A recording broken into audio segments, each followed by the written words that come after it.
সবাইকে। আমার নাম আন্দিজ।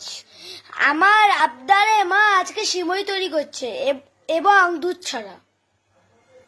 এই সিমইটা বানাতে আমাদের লাগছে ভাজা সিমই, কাজু কিশমিশ আর চিনি।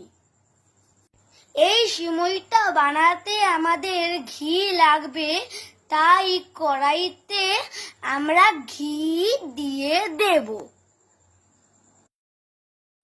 কড়াইতে ঘিটা গরম হয়ে গেলে এর মধ্যে আমরা তেজপাতা, দারচিনি দিয়ে দেবো। ঘিয়ের মধ্যে সিমইটা দিয়ে দেব, তারপর ভালো করে উল্টে পাল্টে করে কিছুক্ষণ ধরে নাড়তে হবে।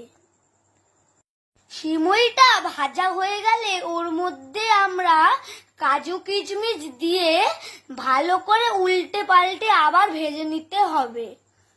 সিমইটার মধ্যে আমার মা চিনিটা অল্প অল্প করে দিয়ে দিচ্ছে। এবার আমার মা অল্প অল্প করে সিমইয়ের মধ্যে জল দিয়ে দিচ্ছে, কেননা আমরা প্রথমবার সিমইটা করছি তো, তাই যেন ভালো হয়, তাই অল্প অল্প করে দিচ্ছে মা। আমরা ঢাকা দিয়ে 5 থেকে 7 মিনিটের জন্য।